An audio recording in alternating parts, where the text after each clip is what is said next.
All right, what is going on, guys? Welcome back to the Fantasy Addiction Network. Already in week 5, hard to believe we've already gotten through the first quarter of the season. Now, we had some crazy things happen thus far, and unfortunately, it doesn't look like we're out of the woods quite yet. So, want to give you guys that caveat as we go through. Obviously, you can see the Bills and Titans game is on our docket today. We're going to be talking about them, but there is still a chance. Unfortunately, 2 more people tested positive today. Looks like Corey Davis was among them. The Titans are definitely still at risk of not being able to play this week. Look for that game to potentially be postponed, maybe pushed up to like Monday or Tuesday night as they were thinking about doing last week.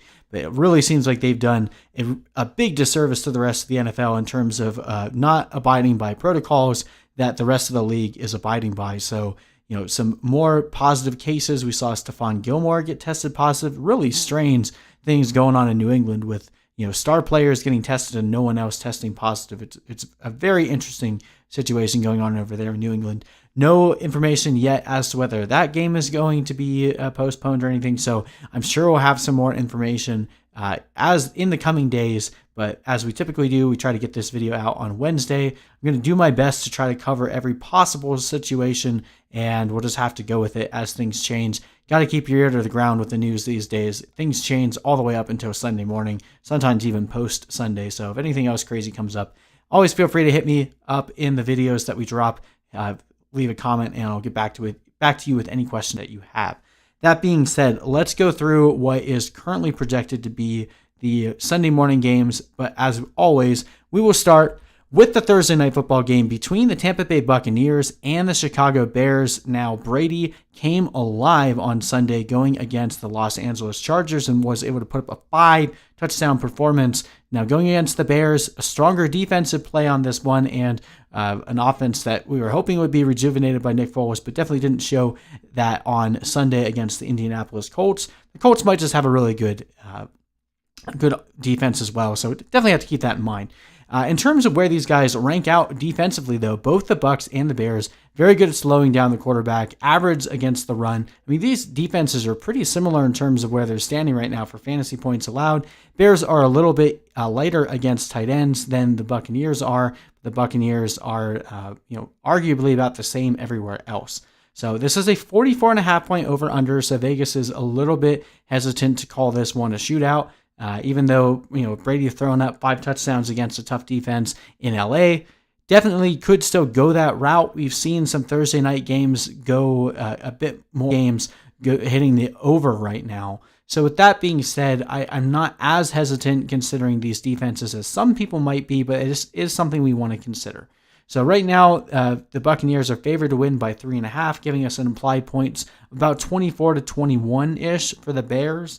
Definitely going to be on the lower scoring side, but like I said, last week there were a lot of people expecting the Buccaneers and Chargers game to be a little bit lower scoring as well, and that didn't be the case. That was not the case at all. So this is a game at home. Nick Foles hopefully will be able to turn things around. I think the Indianapolis Colts defense may just be legit. So we'll put a pause on how we feel about Foles until we see this week. That being said, the Buccaneers dealing with a ton of injuries right now. So a lot of this is with a caveat.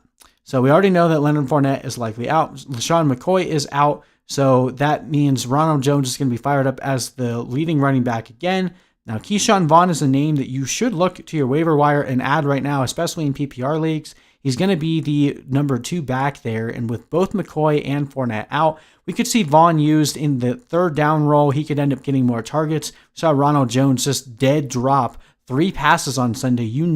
Tom Brady is not going to continue to put up with that in the passing game. So if Ronald Jones keeps that up, or there's possible even a chance that they just replace him on passing downs and throw Keyshawn Vaughn in there just so that Brady doesn't have to see Ronald Jones continue to drop balls. But that being said, I do think Ronald Jones will get enough work here to still be useful for fantasy. Keyshawn Vaughn is a desperation flex play, but someone that you can definitely consider. Now, Mike Evans is questionable at this point. If I had to put money on it, I would say that he still plays. And every time Mike Evans is active, unless it's a very severe injury, you're going to be starting him. He was still able to put up over 25 fantasy points with the injury that he's dealing with right now on Sunday, so we're firing him up again. Now, Scott Miller is the big name to monitor here. He's also questionable to play. If he's in there, I'm I'm tempted to throw him back out there. He had one bad drop in week 2 when everyone was on him. But other than that, he's had a really decent performance every single week, basically averaging wide receiver 3 numbers right now, considering the bye weeks, the potential for more COVID delays. If you have Scott Miller or you picked him up off the waiver wire this week, you're probably in a situation where you need to start him. If he's playing, I think I'm going to be comfortable doing it. I know the Bears have not allowed a passing touchdown to a receiver yet. That is a concern. But that being said, they haven't played anyone that tough yet, or teams that weren't at full strength. So I don't know. I guess I believe in the performance that Brady put up. I'm going to be throwing Evans out there. I'll throw Miller out there depending on your situation. Probably try to pivot off of him if you can, if you have better options. Not going to force him into our lineup, but I do think that Miller will have a good game. And then Gronk, man, like with O.J. Howard going down, we know the Bears are a little bit more exploitable. We saw Maui Cox score on them again. So Gronk could have a decent day. So if you have Gronk, this will probably be the 1 week that I feel comfortable starting him. Bucs defense is going to be a really good start here. They've been great for fantasy. And if Nick Foles truly is as bad as he was on Sunday, then I think the Bucs defense are going to be pretty good. Justin Watson, another name that some people might be throwing out there. I think he's going to be out as well. So lots of injuries there on the Bucs side. A short week coming off a brutal injury week. So it would be difficult for them to compete, but I think they'll still do it because that's just the way that the Bucs typically perform. On the Bears side, the only guy I'm really comfortable starting in this matchup is Allen Robinson. He's matchup proof for me. David Montgomery, you probably have to start, and I do think he still has a chance at performing in this one. The Buccaneers' run defense is really good, though, and we saw David Montgomery play against a good run defense for the Colts last week, and he put up a really bad fantasy performance. This might be a week if you have the depth, if you're able to bench him, I would probably try to wait. I do think David Montgomery is a good buy low from a trade standpoint, so especially if he underperforms this week, you're really going to want to go hard after getting him because his schedule does lighten up, and he's the main guy here with Tariq Cohen out. So things will get better for Montgomery along the way, but we're not playing any of the other pieces here. Anthony Miller not getting nearly enough snaps. Darnell Mooney hasn't really put up any good fantasy performances yet. And then Jimmy Graham has been... he's had 2 good games, 2 bad games. We'll see what he ends up doing this week, but it's really hard to trust him at this point, so I'm probably not playing him. And then the Bears defense could have a good game, but it's going to be difficult to trust a team going against Tom Brady after he threw up 5 touchdowns, so probably going to be benching them as well. We're not playing Nick Foles unless we absolutely must. I don't think this is a good start for him at all. I like the Buccaneers a lot in this one. I prefer them in all formats. I think we're taking the under in this one. It's pretty close, so you can go either way, but we'll take the spread for the Bucs, and we'll go with the money line for the Bucs as well. All right, jumping over and talking about the game that could potentially be delayed or possibly even canceled, but as of right now, no word has been stated as to whether or not this game is going to be moved. The Buffalo Bills and the Tennessee Titans. This should be a really good game if it is played. I'm really excited for this one. I'm really hoping that they're able to get through everything that they need to from a protocol standpoint because I want to see this game. The Bills have played some less than stellar talents thus far other than the Rams. They've beaten the Jets, they've beaten the Dolphins, they've beaten the Raiders. This should be a really good contest for them if the Titans are able to play at decently full strength. We know Corey Davis is on the COVID list right now, so they'll be a little shorthanded at the wide receiver position, but it does look like A.J. Brown is trending towards playing this week, again, assuming there is a game. So what do we know about these teams? Well, the Bills have completely flipped scripts. Last year, they were a really good pass defense. This year, they've been allowing a lot of points in the passing department, but they have been really stingy against the run. I don't think that matters much for Derrick Henry. On the Titans side, they've been below average on every spot in defense, giving up 11th most points to the running back, 12th most to the receivers, 8th most to tight end. So this is going to be a good spot start for a lot of these guys here. Bills are favored to win this one by 6.5. We've got a 47-point over-under here, so not expecting a shootout by any means, but should be a pretty competitive battle. I think I'm a little bit surprised that spread is as far as it is. I like the Titans a lot. Both of these teams undefeated right now. We'll see who can come out. But at home, I do think the Titans are going to put up a bigger fight than Vegas is expecting. So, of course, you're starting Josh Allen. He has been lightning thus far and has been everything that you wanted in drafting him. The later rounds after the first couple tier guys, he's been right up there in terms of performing with every other quarterback. So you're going to keep playing him until he gives you reason to otherwise. Devin Singletary has looked all right. With Zach Moss missing 2 weeks ago and then barely playing last week. Devin Singletary has actually started to see a little bit more of a workhorse role. I'm not sure that will continue for the remainder of the year, but we're going to continue playing him while he has good matchups. So I think Singletary is a good start this week. Stephon Diggs has been arguably the most valuable player in terms of where you drafted him to where he's playing right now. So you're going to keep staying in that fire. And then John Brown, I don't know if anyone watched the game against the Raiders on Sunday, but John Brown had a touchdown and they reviewed it and they didn't give it to him. I don't know why. Like, to me, it was pretty clear, but he could have had a much better day on Sunday. So don't feel too sketched about starting John Brown. Now, Cole Beasley is injured. I'm not sure if he's going to end up playing this week. If he doesn't go, then I guess if you're in a desperate spot, you could probably throw Gabriel Davis out there. We saw him score again on Sunday. And if Cole Beasley's out, I think Gabriel Davis will see an increase in snaps. Not really looking to play either defense in this one, even though the Bills defense has been okay for fantasy. I'm trying to avoid playing against the Titans here because I think the Titans will put up a lot of points. Although the Titans have a lot of points to tight ends, I'm not going to go after Dawson Knox or Tyler Kroft in this one. On the Titans side, I mean, this is pretty straightforward. I love teams like this where it's very easy. You're going to start Derrick Henry, you're going to start A.J. Brown, assuming he plays, and we're going to start Jonnu Smith. Now, Ryan Tannehill, you could talk me into playing him as well, depending on your situation. I think he's a decent stream because, as we mentioned, the Bills have not been nearly as good against quarterbacks. Ryan Tannehill has performed well in these situations before. It's just a question of whether he'll be able to get those touchdowns. We saw the last time we saw the Titans when they played the Vikings, no touchdowns for Tannehill. That is unfortunately a little bit lower of a floor than you really want to go and play with in a single quarterback league, but definitely worth a spot start if you don't have any better options. Khalif Raymond is someone to keep an eye on with Corey Davis and Adam Humphries both on the COVID list. Khalif Raymond is basically the de facto wide receiver 2 right now. I think they'll end up using their tight ends a lot, but again, main reason for why we're looking at this is we've seen the wide receiver 2 put up some pretty good fantasy numbers in the absence of A.J. Brown, whether that was Adam Humphries or even Khalif Raymond against the game against the Vikings. So someone to keep an eye on if you're in an absolute desperation spot start. I think Khalif Raymond, you could do worse than that. Not playing either defense in this one, as we mentioned. But that all being said, I'm going to take the underdogs here. Assuming this game is played, I'm going to take the Titans at home. I have them winning by 3. 31-28 is my final prediction. Big pun. So you're asking, I'm guessing this is a trade question. You're asking, would you trade David Montgomery and DJ Moore for Amari Cooper? Now that one is going to be roster dependent. So I have David Montgomery is on my buy list and DJ Moore is on my hold or potentially buy if you can get him for really cheap. So it's not like you're trading off assets that I don't like. That being said, Amari Cooper is the number 1 receiver in PPR right now. He's playing that Jordy Nelson role for Mike McCarthy and is leading the league in targets, has been absolutely dominant in that Cowboys defense. As we projected before the start of the season, in the preseason, we were all in on Dak. We were all in on the Cowboys because we knew that defense was going to be junk, and it has been total junk. So look for that type of game script to continue. As long as Amari Cooper stays healthy, I see no reason why that trade is not a win for you. As long as you still have decent depth and you can afford moving off of David Montgomery and moving to whoever else you have at running back, I would definitely do that. I love Amari Cooper going forward. He is jumping into that second tier, could very easily be in the elite tier if he keeps up this performance. But there's only a few wide receivers I would actually prefer over Amari Cooper at this point, rest of season. All right, let's go in and talk about the Jaguars and the Houston Texans. It can be an interesting divisional battle here. We've got the 1-3 Jaguars versus the 0-4 Texans. Whew.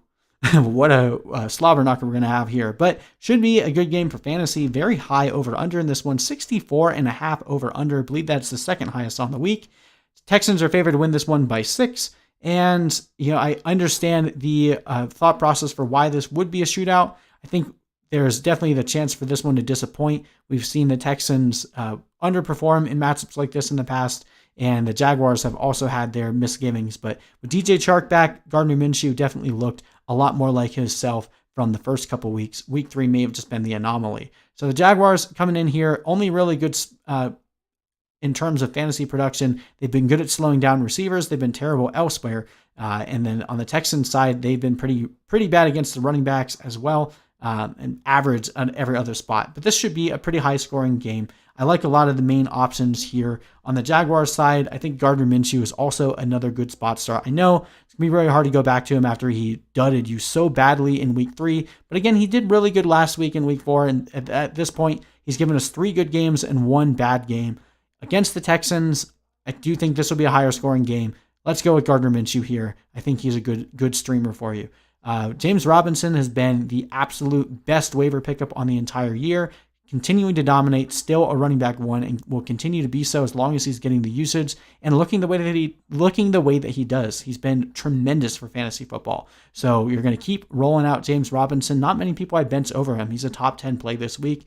DJ Chark went absolutely nuclear last week after missing the game in week 3 and underperforming in the first 2 weeks. So I think DJ Chark is back in there as an every week starter, especially in this matchup. And then Laviska Shenault, don't be surprised if he goes off this week. He had a really good performance in terms of his actual NFL play last week. He just didn't get into the red zone. So not a lot of people talking about him from a fantasy lens, but could definitely put up good numbers this week. If you see him on the waiver wire, you should pick him up, and I think he's worth a flex this week. Keelan Cole, Tyler Eifert, guys I'm probably going to try to find a better option for. Both could have decent games here, but I'm going to try to move off of them. Chris Thompson was non-existent last week, even in a game where the Jaguars were trailing most of the game. That was pretty much the game script that we were expecting Chris Thompson to play in. But at this point, James Robinson has been the better receiver between the 2 running backs and by far the better running back. So they don't really have any reason to use Chris Thompson at this point. We're going to keep rolling with James Robinson, keep Thompson. I don't even know if you need to roster Thompson at this point. Chris Conley, has had multiple times where he could have scored, but he always seems to find a way to disappoint. So not going to be rolling that dice this week. Not playing either defense in this game. On the Texans side, I'm giving you the confidence again. You can start Deshaun Watson. He came through, had a decent game last week, but I think he'll have a better one this week. David Johnson, if he can't put a good performance against the Jaguars, who allow him the 6th most points to fantasy running backs, I don't know when you can start him. If you're concerned about starting him this week, you need to be trading him because this is a good week for him. Will Fuller, of course, you're going to throw him out there after another good performance, just praying they can avoid having to leave the game due to any soft tissue injury. Now, Brandon Cooks is dead to me. I've said this many times over the past week, and I'm going to continue with this. If he blows up this week, I do not care. I am ignoring Brandon Cooks going forward. Now, Randall Cobb has been pretty decent. You can probably talk me into playing him depending on your lineup situation. Now, the tight end situation is also interesting here with Jordan Akins dealing with concussion. If he doesn't go, I think Darren Fells actually becomes a really sneaky streaming option if you aren't happy with your tight end position, or if you picked up Robert Tonyan, but now the Packers are on bye, or if you had TJ Hawkinson. Darren Fells becomes a really interesting 1 week streamer if Akins is out. We know that these guys always get looks in the red zone. They're one of Deshaun Watson's first reads every time they're in the red zone, but you never really know who it's going to be between Akins and Fells. So if one of them is out, it makes the other one a much more appealing option for fantasy. So monitor that situation. If you're in need of a tight end this week, a good spot start would be Darren Fells. Texans defense, again, not starting any defenses here. Kenny Stills, maybe you could talk me into as well, but there's probably better options for you out there. Scored the touchdown last week, but didn't really do much else. Okay, in terms of who I think is going to win, I do think the Texans rally behind Romeo Crennel. Getting rid of Bill O'Brien gives them life, and they end up winning this one 24-21. A little lower scoring than Vegas thinks, but should still be a very good game for fantasy purposes. Jumping over and looking at the Cincinnati Bengals and the Baltimore Ravens here. Man, this is going to be this has just been a brutal schedule for the Cincinnati Bengals thus far, and it's going to continue to go that way going forward. So Baltimore Ravens completely handled the Washington football team last week, and I expect them to do the same again, but I do think the Bengals can put up some fight. Joe Burrow is definitely the real deal, and he's been doing really well. Glad to see him get his first win against Jacksonville last week. We'll see what they can do this week against the Ravens. Not as optimistic for them. The Ravens are favored to win this game by 13. That might be a little bit over-ambitious by Vegas there. I think they're trying to trap you here. I do think the Bengals can be a little bit more competitive than that. But the Bengals have been decent against quarterbacks, but otherwise pretty average, giving up the 13th most points to running backs, 16th to wide receivers, and 18th to tight ends.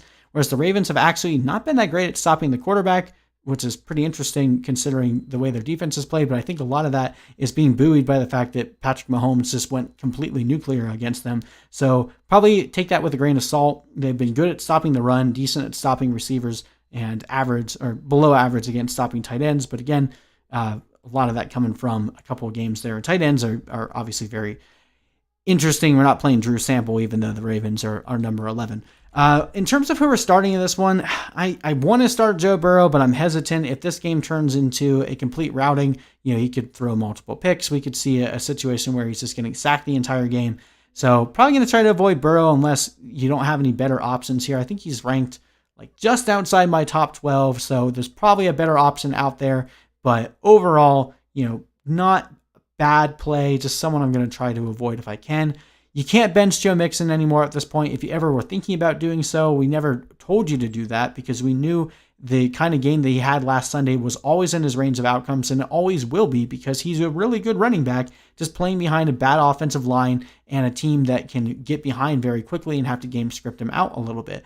But, after the way he played, hopefully that will send a wake-up call to Zach Taylor and say, hey, dude, you just paid Joe Mixon a ton of money. You need to continue using him like this and get Giovanni Bernard off the field. So hopefully Joe Mixon continues with another good performance here, even in a bad game script. Tyler Boyd is pretty much unbenchable, or, you have to, unbenchable, have to start him at this point. He's been the leading target for a pass-happy offense with Joe Burrow. Everyone else here, T. Higgins, you could probably talk me into. AJ Green, I'm not playing. If anything, you probably are dropping AJ Green at this point. And then Drew Sample, I guess if you're in an absolute desperate spot, you could play him, but I'm going to try to avoid him if I can. On the Ravens side, of course, we're starting Lamar. We're going to start Marquise Brown again. Had a decent performance, although still hasn't found his way into the end zone after 4 weeks. That's been a bit disappointing, but the Bengals defense is not very good. We saw DJ Chark just absolutely obliterate them last week. Mark Andrews did lead the game with an injury for some time, but he did come back in, so not sure how serious that is, but you're going to be starting both of the options here against the poor Bengals defense. The running game has been very depressing in Baltimore, between Gus Edwards seeing more carries than Dobbins, even though Dobbins looks better on the ground. Gus Edwards isn't a bad running back by any means. Mark Ingram still looks washed, but he's the guy that's getting the goal line touches. It's just gross. You can't start any of these guys at this point. You're just waiting for this situation to kind of work itself out. Can't really drop Ingram. I know some people are advising you drop Dobbins. I just feel very nervous about that because if Ingram does ever go down to an injury, J.K. Dobbins is going to be very relevant for fantasy. So do as you may. I'm still hanging on to both of these guys, but I'm not starting either of them. And you're not starting Nick Boyle unless Mark Andrews is out. No one else here is really that interesting to me. I think this game will actually hit a little bit lower than what Vegas is thinking. I got the Ravens winning this one by 10. So the Bengals covering the spread, but the Ravens still winning this one pretty decisively. Ravens 27 to the Bengals 17.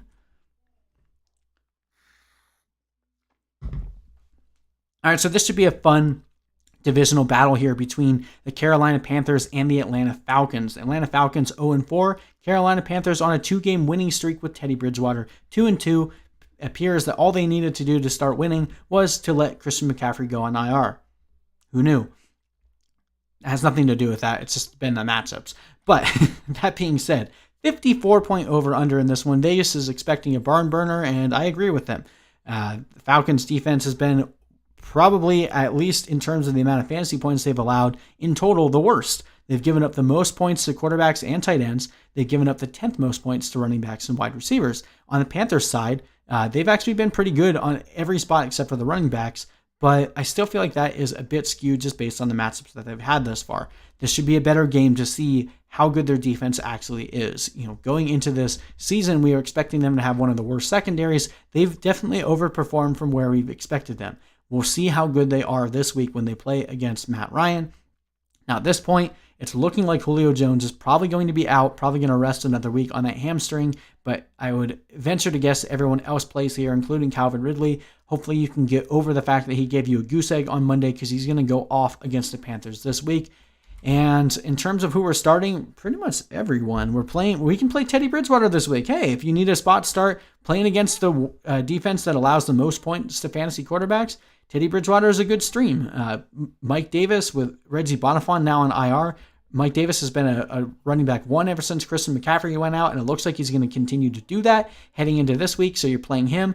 You can play both Robbie Anderson and DJ Moore on this one. I know you've probably been disappointed with DJ Moore's stats, but this is a really good week to get things right for him, playing against that decimated secondary for the Atlanta Falcons. It looks like they're going to get some pieces back, but I don't think it's nearly enough for them to actually do anything to stop these guys. Look for both Anderson and Moore to have a good game. Curtis Samuel and Ian Thomas. Ian Thomas did have the score last week, but he still had just not looked great out there on the football field. Curtis Samuel is not getting nearly the touches that you'd like. Mike Davis has been stealing a lot of the work that you'd like to see Curtis Samuel get, so I'm not going to play either of those guys. We're not going to play the Panthers defense against the Falcons at home. Matt Ryan, I know he's had 2 down weeks, but I think he's a really good play this week. Todd Gurley playing against the defense that it would only stop Kenyon Drake and no one else. Todd Gurley, this will probably be the last week that you can use him. Todd Gurley is on my sell list right now. I'm looking to try to sell high on him. That being said, if you're not finding like a great deal out there, just wait one more week. Hopefully Todd Gurley doesn't get hurt, but he's going to go off against the Panthers, assuming he plays the full game. And then you can sell even higher. So Gurley is on my sell list, but if you want to wait another week, you definitely can do that. It's not like this is your last chance. Some guys were like that. We were advocating to sell high on Ridley last week. Now we're saying buy back in. If the person that had him is panicking about the Falcons going 0-4, you can probably get him a little bit cheaper than you were able to last week. That's for sure. And I think Ridley is still going to be a top 10 wide receiver going forward. Russell Gage, if Julio Jones is out, is a good start. And then Hayden Hurst, another good start here, has been pretty adequate average at the tight end position, through all 4 weeks thus far. But going against the Panthers without Julio Jones, I think he definitely has a chance to put up a decent game here. Brian Hill, we're not going to be playing him until Todd Gurley shows any signs of stealing more touches. He did get that 1 touchdown in week 3, but nothing to really go off of there in terms of consistent volume. And then Olamide Zaccheaus, I know he had the most targets last week, but that's not going to continue. The Falcons defense here, I think this will be a high-scoring game overall. I'm going to go out on a limb, and I'm going to say that the Falcons are going to get their first win. Yay, it's going to be 34-31 will be the final score. Definitely a game you want to be stacking in DFS. Really like both sides here, and especially if people are pivoting off of the Falcons, it's a good time to get back in on them because I think it's going to be a really good fantasy day.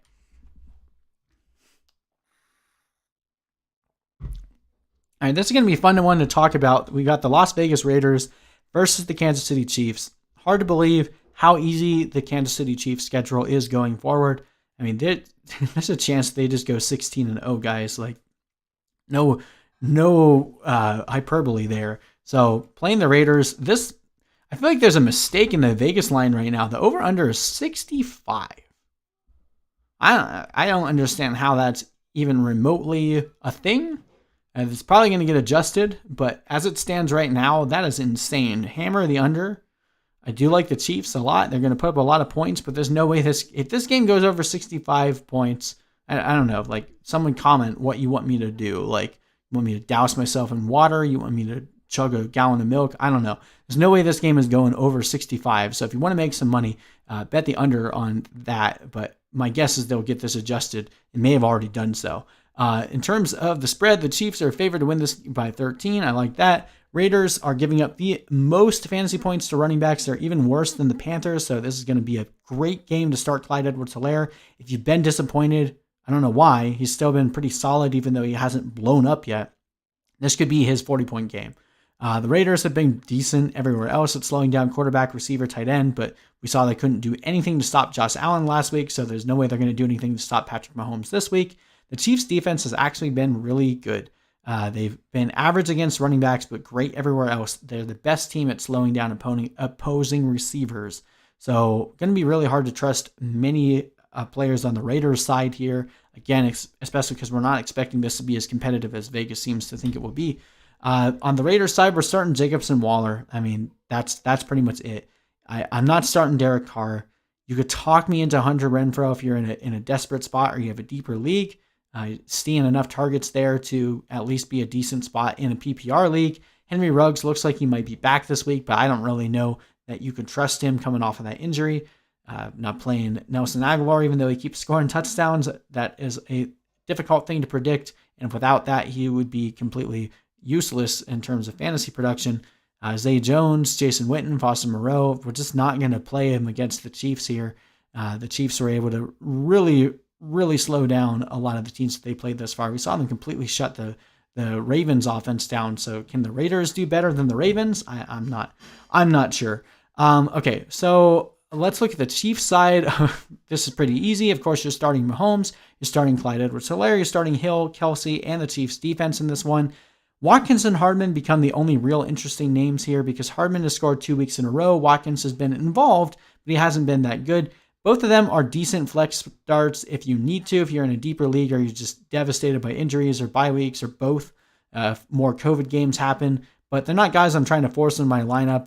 They're just not seeing consistent enough work. We had those random shenanigans where guys like Anthony Sherman scores a touchdown. So both of these guys could dud you at any point. I feel like Watkins has the safer floor, whereas Hardman has the higher ceiling. So take that as you will. But I think the Chiefs will win this one pretty easily. Again, way under the 65-point over-under, but the Chiefs would win this one 27 to the Raiders 13.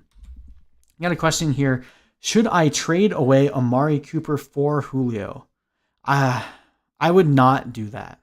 And I do think that Julio Jones is a buy with the caveat of, do you have a winning team?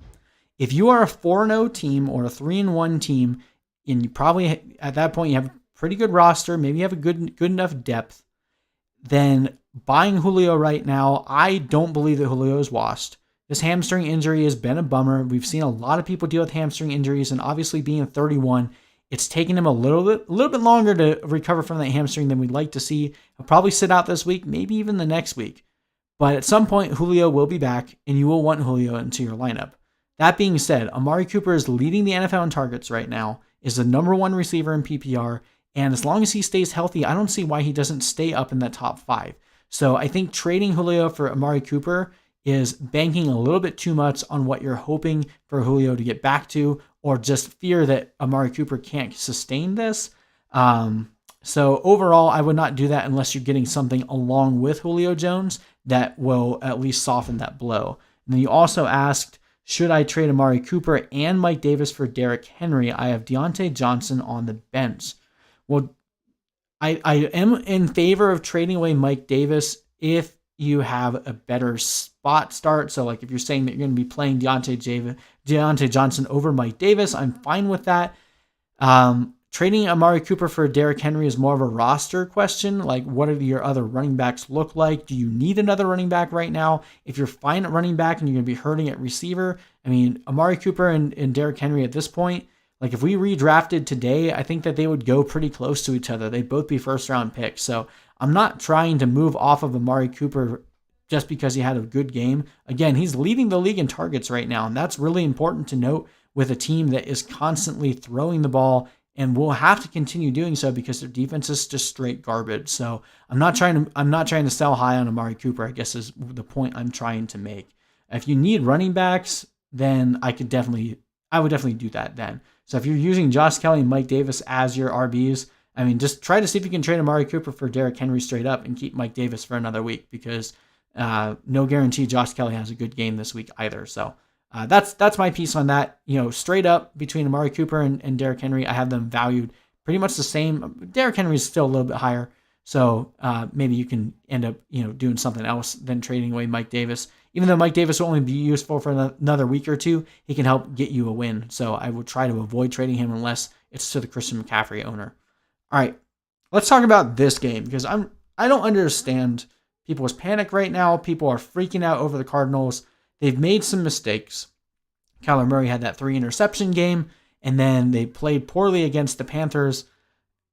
I don't think Cliff Kingsbury is the answer in Arizona. I think this is my main contention with the Cardinals. That being said, I mean, the Cardinals are still a really good team. The Jets, they're playing Joe Flacco. Why is this game only a 7-point spread? 47 over under. They're implying that the Jets are going to... How are the Jets going to score 20 points with Joe Flacco? Maybe there's something I just don't understand. But the last time we saw Joe Flacco in Denver, he was garbage. And he played like for a few plays for the Jets, and he looked terrible on Thursday night against the Broncos. I think the Cardinals are going to win this one pretty easily. So knowing what we know, about the Cardinals. They've actually been pretty good at slowing down receivers, although, again, I think that's been more of a product of who they played. We saw Kenny Golladay have a good game against them in week 3. The Jets defense has actually been okay. So I think this one will be a little bit lower scoring than we might like it to be, but we're still starting all the studs here. We're starting Murray, we're starting Hopkins, and we're starting the Cardinals defense. And here's where it gets interesting. Kenyon Drake has been one of the biggest disappointments to this point. You know, it's bad enough when you draft a player in the first or second round and they get hurt, but at least then you understand why they are what they are. Whereas Kenyon Drake has just been a complete bust at this point. He's barely been involved in the passing game. Chase Edmonds had more targets in week 4 than Kenyon Drake has had in an entire season. But it's the Jets, man. We just saw Melvin Gordon go absolutely nuts against them on Thursday night. I think you can start Drake in this one. And I think you can start Edmonds as well. You probably have to, because not many people have enough depth to really think about benching Drake. But I think Drake can find his way into the end zone in this one and salvage a good week for you and give you the opportunity to try to sell with a little bit of hype around him. But I think Chase Edmonds is going to end up becoming the RB1 as the season goes on. He's just looked better. Like, just watching the film, he's looked like the better running back. So if you have Chase Edmonds, hold on to him or go try to acquire him if people are not convinced that he's going to be the RB1 here. But I think eventually Edmonds will take over that role and Drake will become more of the backup. But this week, I think you can play both of them. One of these guys between Kirk Fitzgerald and Isabella will score, and put egg on my face for saying second guess them, but good guess who. Christian Kirk scored a touchdown last week. Isabella scored 2 touchdowns the week before, and Cliff Kingsbury is saying they want to get Larry Fitzgerald more involved. So if you feel like rolling the dice there, go for it. I'm going to try to avoid it if I can. We're not starting anyone on the Jets side, not even Crowder. With Flacco playing, I just don't trust anyone in this offense. Le'Veon Bell should be back this week, but can you trust him? Maybe you have to. So I guess if I had to play anyone here, I'd be playing Bell and Crowder, not playing Gore, not playing Herndon, not playing Hogan, not playing Perriman. Like, this team is just devoid of talent. And with Sam Darnold likely out, it just makes things worse. Looks like Mekhi Becton will be out as well. So the offensive line there is going to be garbage. It's just a bad situation all around for the Jets. So I don't understand why the Cardinals are only favored by 7. I have them blowing the Jets out. I've got the Cardinals 31 to the Jets 13. I have Joshua Kelly as a backup to Montgomery. I'll start Kelly. The Chargers run the ball heavy. Yeah, they do, but if you're playing in a PPR league, I don't know how much Josh Kelly is going to be involved in the passing game, which means his floor is going to be pretty low each week. Justin Jackson is going to be more involved, and he's shown that he's a decent pass catcher. So, I mean, it's not the worst. I really like Amari Cooper, so I'd probably still do it, but you're going to have to be pretty diligent because Eckler should be back at some point. A.J. Brown for Chris Godwin. I think I'd rather have Brown. I know that's probably tough to say. Maybe not. I don't know. They're pretty close to me, so I feel like that's kind of a trading within tiers, and I don't usually do that. So I'd probably try to orchestrate a different type of package. If you like Godwin more and the person you're trading with likes A.J. Brown more, I use that to my advantage because they don't know how much more you like Godwin or Brown or vice versa. So I'm not sure which side you're on, but I wouldn't just do that one for one. I would try to work a package in where you're getting another upgrade. If the person, so like if you have A.J. Brown, you're trading for Chris Godwin, if they're willing to do that one for one, clearly they feel like Godwin is worse than A.J. Brown. So don't just give them the guy that they feel like is worse. Try to maneuver around in getting another upgrade into the trade so you win in 2 places, if that makes sense. Let's see. I'm afraid Justin Jackson might steal the ball. Exactly. That's the same thing that Big Pun is talking about with Josh Kelly. I do think it's going to be like a 50-50 split. So don't think that Josh Kelly is going to be like this workhorse running back by any means. He'll be good. I like him for fantasy, but I don't think he's going to be like God's gift to fantasy. Should I start to Ernest Johnson or Josh Kelly or Edmonds if I had to choose one? Is this a PPR league? Because if this is a PPR league, I'm going to say Edmonds. Josh Kelly is probably the answer because he's going to see more of the workload, but I'd probably play Edmonds in a PPR league. If it's a standard or a half PPR, probably get me to go Kelly. I'm not going to play Ernest Johnson this week. He split carries with Ronnie Hilliard, who is a better running back. He just had that one big run, Johnson did. And playing the Colts, man, the Colts have been really good at stopping the run. So I'm going to, if you picked up Ernest Johnson, great. Leave him on your bench and see what he can do.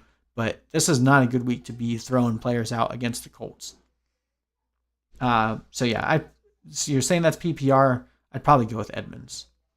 That's just my gut. I feel like Edmonds is in for a really good game against the Jets. Could have like 5 or 6 receptions and a touchdown. So, but yeah, if you feel nervous about that, Josh Kelly is the way to go. I wouldn't play Ernest Johnson, and if he has a good week, great. That means you have another startable asset. I just don't trust him yet. All right, let's talk about the Pennsylvania battle between the Philadelphia Eagles and the Pittsburgh Steelers, hoping that this one would have been under better circumstances for the Eagles. The Eagles are just absolutely decimated all around. It happens every year. It's becoming very depressing to talk about the Eagles at this point. So 44-point over-under, one of the lower over-unders in the week. Steelers are favored by 7. Nobody believes in the Eagles, and I think that's probably pretty fair. Their defense has been good. Okay. They've been slowing down the quarterbacks and running backs, average against receivers. Where they have been vulnerable is against the tight ends, so that makes Eric Ebron an interesting spot start this week. The Steelers have been really good at stopping the running back, which sucks because I love Miles Sanders, but could be a rough week for him. Not going to be benching him, but just temper your expectations. The Steelers have actually not been that great at slowing down wide receivers, which has been, a little bit different from what we've seen in the past. But there aren't any wide receivers to start here because they're all hurt. So we're going to start Sanders and Ertz again and cross our fingers and hope that they have a better game this week, because last week that formula did not work. But the Steelers have shown that they've at least allowed some fantasy performance, unlike the 49ers have kind of been better at slowing them down. I think that has a lot to do with the product of the fact that the Steelers put up more points. So the Eagles should have a few more drives to have to sustain. So hopefully Sanders and Ertz come through for you. They're the only guys I'm really even thinking about starting here. Don't need to talk about anyone else. On the Steelers side, you can start everybody. I know the Eagles defense has been okay, but this is a game at home. The Steelers are well rested after getting a sudden bye in week 4. So Roethlisberger's a good play. Of course, you're going to start James Conner, Juju, and Deontay Johnson, both great plays. Deontay Johnson cleared the concussion protocol, so he looks good. And as we mentioned, the Eagles are a tight end sieve right now, so allow yourself to start Eric Ebron if you must. Steelers defense also an interesting play here. Of course, you're probably starting them every week. Not going to play any of the other running backs here until Conner gets hurt again. This is his job. So Steelers should win this one decently easily. So I've got them winning 31-18. Hopefully the Eagles can put up a better fight, but it's going to be really hard with the amount of injuries that they've sustained to both their offensive line and their receiver core. Another question here from Trey. Full PPR, you have to sit one between Gurley, Singletary, and Deontay Johnson. That one's tough. Those guys are all pretty close in the rankings. I have Gurley above Singletary, and if I recall correctly, I have Johnson above Singletary. I would probably go Gurley and Deontay, even though I really like Devin Singletary this week. That's a good problem to have when you have 3 good starts this week. We'll still have to monitor how the Bills want to go, play going forward. And especially if that game ends up getting postponed, it makes your answer pretty easy. But Gurley against the Panthers, the second most points allowed to running backs in Carolina. You're going to play Gurley there. And Deontay Johnson has still led this team in targets even after missing most of week 3. Deontay Johnson, I think, is very undervalued right now, so I like both Gurley and Deontay above Singletary, although it's close. All right, let's talk about the last game on the morning slate. We've got the LA Rams versus the Washington football team. We saw the Rams really underperform last week playing against the Giants. Expected a lot more out of them for fantasy. Cooper Kupp came through with a nice day, but the running back situation has been complete garbage. Washington announced this morning that Dwayne Haskins is getting the bench. They're going forward with Kyle Allen this week. So lots of interesting storylines to monitor here. But from a Vegas perspective, the Rams are heavily favored. 7-point spread here. Over under 45.5. I think last week definitely scared people off the over for the Rams after really underperforming against the Giants. The Rams defense has been decent against everything except for tight ends. And then Washington has been pretty good at slowing down running backs and wide receivers, but have also been really poor against tight ends. So this is looking like a Higbee week. I would love to trust Logan Thomas. With Kyle Allen coming in, maybe things change. Logan Thomas has seen the majority of the targets there in Washington. And, with the switch of quarterbacks, maybe that helps. But I'm just not convinced that Kyle Allen is any better than Dwayne Haskins. We saw Greg Olsen have some okay games last year, in Carolina when they played Kyle Allen for most of the season. So maybe Logan Thomas becomes a decent start here, but probably only playing him in DFS. It's really hard to trust him in season long after putting up 3 straight duds after we've been, rooting for him. He's had good matchups and he just hasn't come through. So we'll see. On the Rams side, I think you can start Goff again this week. No, last week was a little bit rough, but they seem to have to put up a few more points when they're on the road. So Jared Goff becomes an interesting play. Cooper Kupp and Robert Woods, of course, you're playing them pretty much every week. And as we mentioned, Washington is allowing a lot of points to tight ends, so we'll go with Higbee again.